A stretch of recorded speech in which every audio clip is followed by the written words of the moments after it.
Assalamualaikum warahmatullahi wabarakatuh. Waalaikumsalam warahmatullahi wabarakatuh.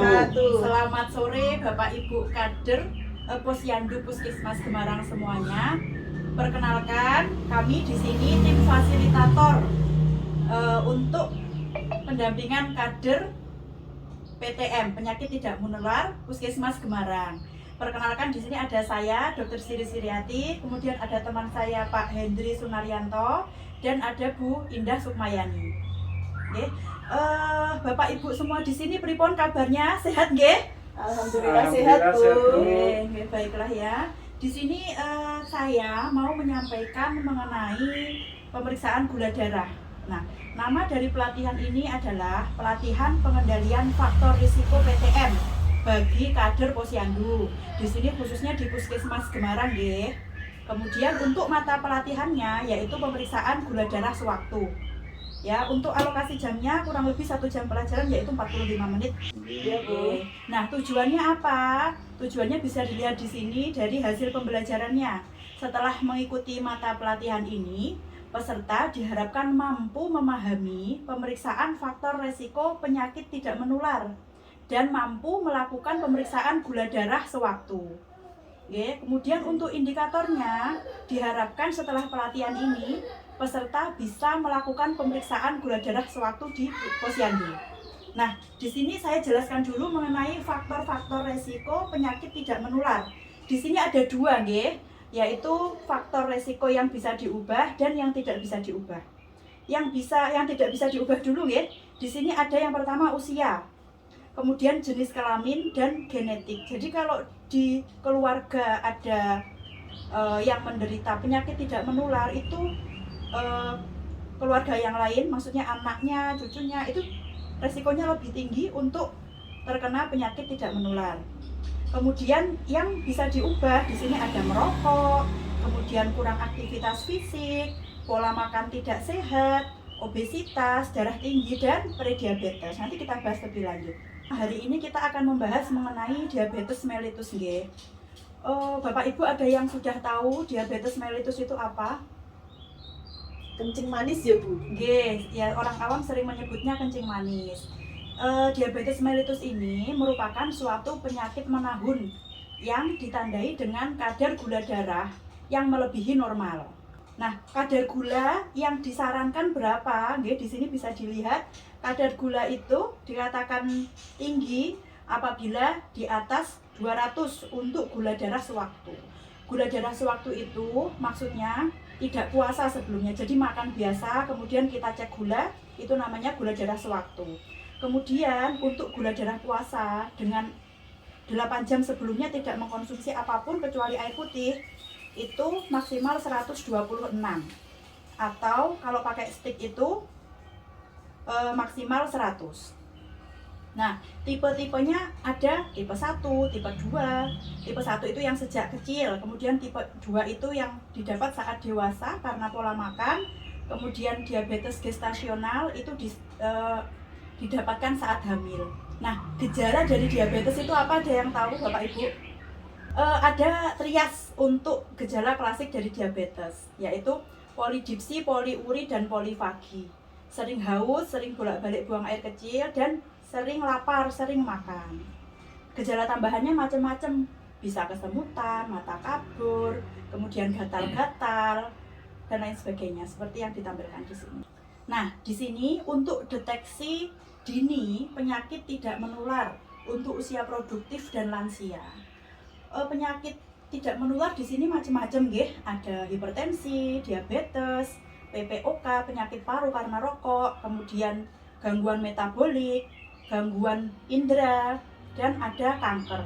Nah, di sini kita mau bahas terutama mengenai deteksi dini diabetes, yaitu dengan melakukan pemeriksaan gula darah.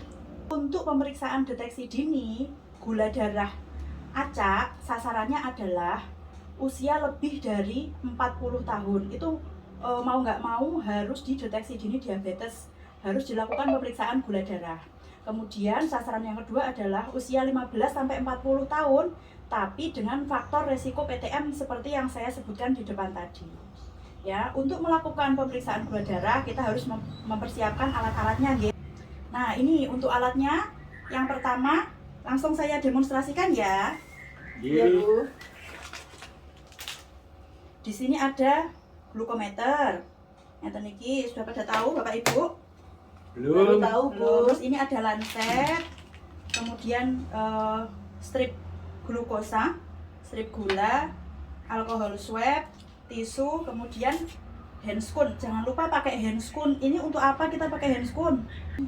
Untuk pemeriksaan gula darah ini terutama untuk keamanan kita pemeriksa, nggih. Jadi supaya kalau ada tetesan darah atau cairan tubuh lain itu supaya tidak kena langsung di kulit atau badan kita. Nah, langkahnya seperti ini, nggih. Langsung mawon. Untuk pemeriksaan gula darah, di sini kita menggunakan glukometer. Ini namanya glukometer. Nah, dari glukometer ini nanti kita masukkan stripnya sampai nanti muncul bunyi. Muncul bunyi, di sini ada tulisannya. Nggih. Setelah itu jari tangan yang mau dilakukan tes itu kita bersihkan dengan alkohol swab. Ujung jari saja, salah satu terserah yang mana. Nanti setelah itu kita tusukkan lancetnya, tusukkan. Kemudian tetesan pertama kita usap dulu dengan tisu. Baru setelah itu tetesan keduanya kita gunakan untuk ngetes gulanya tadi. Kita tempelkan. Nanti akan bunyi juga kalau sudah penuh darah yang digunakan. Setelah itu kita tunggu, nanti akan muncul angka dari gula darah tersebut. Seperti itu Bapak Ibu. Oh iya, jangan lupa nanti untuk sampahnya semua ini ditaruh di sampah medis nggih, yang warna kuning. Tapi untuk lancetnya nanti ditaruh di safety box yang warna kuning kotak.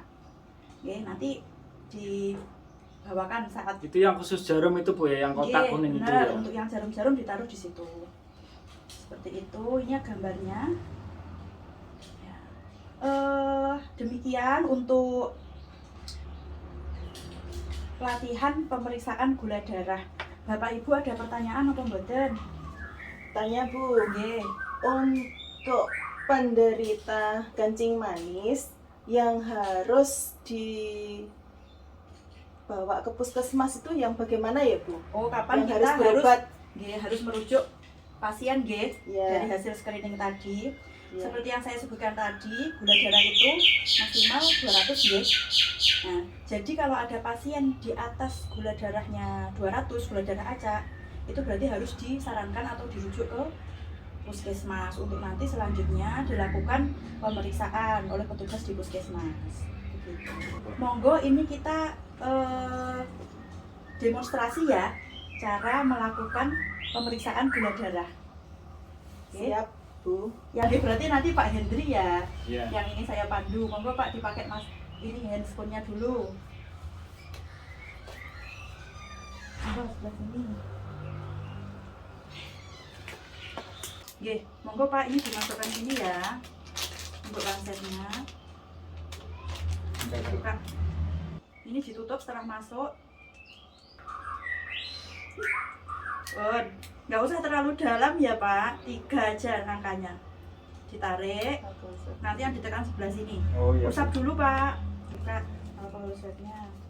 Sebelumnya kita masukkan nggih stripnya. Pun sampai bunyi, nggih sampun bunyi. Ya, monggo. Pelan-pelan aja. Truk tegak lurus, cepet, tidak usah terlalu dalam. Sampun. Yang pertama diusap dulu. Pun ini agak dipencet kalau nggak keluar. Pun sudah sampai bunyi, berarti tandanya sudah penuh nggih, sudah sesuai darahnya. Oke, kita tunggu beberapa saat nggih untuk hasilnya. Nggih, sudah keluar hasilnya gula darah, ini bisa dilihat nggih 121 nggih, berarti masih dalam batas normal karena kan gula darah sewaktu nggih. Sampun. Untuk pembuangan sampahnya tadi pripun? Semua dibuang ke sampah medis, untuk yang jarum dibuang ke sampah kotak Nggih, sampah yang kotak warna bertulis kuning. safety box. Ya, benar. Pun. Monggo duduk lagi Bapak Ibu. Nggih, sampun. Seperti itu ada yang ditanyakan mboten? Cukup jelas Bu. Cukup jelas nggih. Nanti kalau ada pertanyaan lebih lanjut monggo menghubungi kami. Nggih, dari semua hasil latihan kita tadi, monggo kita simpulkan. Nggih, untuk pemeriksaan gula darah. Pemeriksaan gula darah tadi untuk ngecek faktor risiko nopo? Penyakit tidak menular. Nggih, Tidak namanya menular. diabetes Diabetes mellitus. mellitus. Nggih. Untuk pemeriksaan gula darah alatnya napa mawon? Glukotes, Nggih. kapas alkohol, Nggih. stik, Nggih, strep gula ya. stik gula, Lancet. tisu. Tisu. Nggih, lancet. Tuh. Nggih. Semangat nggih Bapak Ibu untuk menjadi kader dari Posyandu, terutama untuk pengendalian dan pencegahan penyakit tidak menular. Kita ada Ya, Bu. jargon. Nanti ditirukan ya. Ya Bu. Oke. Sehat dimulai dari kita. Ayo berdiri semua Bapak Ibu. Ya, saya hitungi ya. 1, 2, 3. Sehat dimulai dari kita. Dari kita. Oke, terima kasih untuk perhatiannya. Mohon maaf kalau ada salah-salah kata. Wassalamualaikum warahmatullahi wabarakatuh. Waalaikumsalam warahmatullahi wabarakatuh.